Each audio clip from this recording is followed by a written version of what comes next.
Hey everyone, Jim Phoenix here of Haunted Montreal, and today we're at GenCon, and with none other than Jonathan AAW Games. How are you doing? Good. Greetings, Homo sapiens, with various amounts of Denisovan and Neanderthal.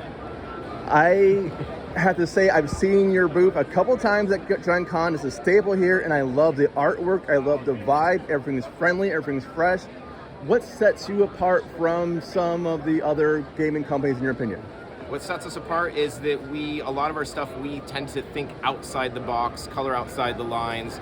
We're not afraid to kind of push the limits and cross over some of the boundaries that maybe some other publishers are afraid to do. We also love delving deep into the Underdark, a territory that more recently, for some reason, has become pretty much unexplored. So a lot of our books feature Drow.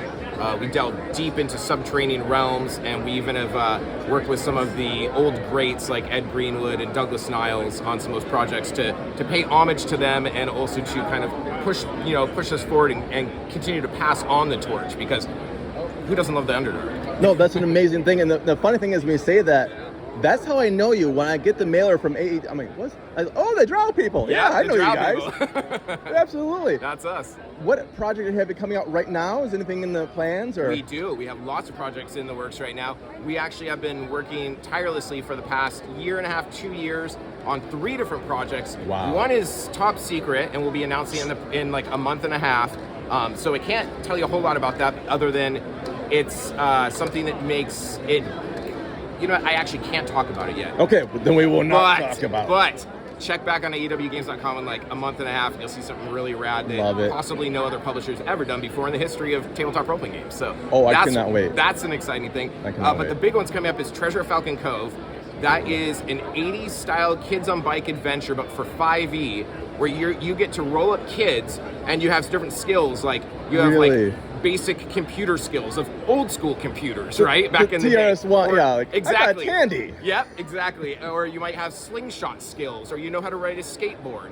And instead of taking damage, you have stress points. Okay. And then, as those kids, you roll up your Dungeons and Dragons characters, and then those characters come to life in the game. So it's like super meta and super wild, and you get to be exploring and having a coastal adventure along the Oregon coast, dealing with pirates and pirate treasure, and riding bikes and fighting monsters as your D&D character. That's so cool. And just getting to the Oregon coast, because that trail killed everyone.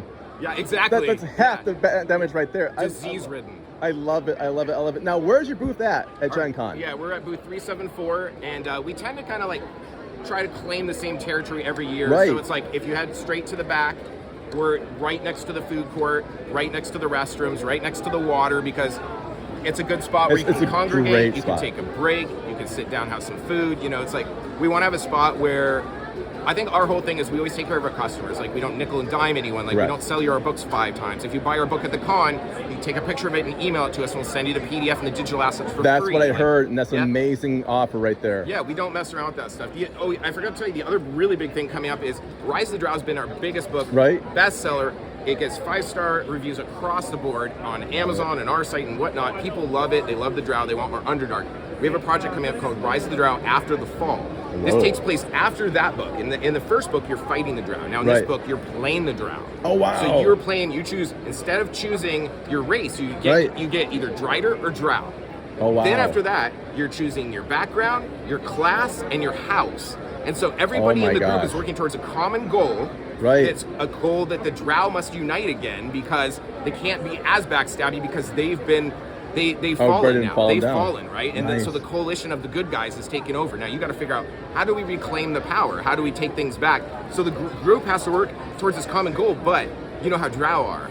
Yes. All of the houses have ulterior motives, so you got to you're going to have some of this stuff going on, some of this political intrigue and backstabbing stuff going on amongst the players, while they're still trying not to kill each other, but they also all have goals that might kind of maybe sabotage. Yeah, exactly. Oh my God! So they might be doing a little bit of sabotage towards each other, and no one will know who's causing it. Who was up last night messing with my poisoning my rations? I love that. That's such a cool idea. And yeah, I remember back in the talking about the 80s and stuff like that. There's that one video game that had out, like, you could play a Drow for the first time. Like, yes, we will. Yes, please. And it's gone, like, since then, like, yeah, nothing for a long time. I know, and why? The Drow are one of the coolest races out there. I mean, they're like elves, but they're badass, and they're underground in a matriarchal society. I mean, why would you not want to all play the things a Drow? You want it.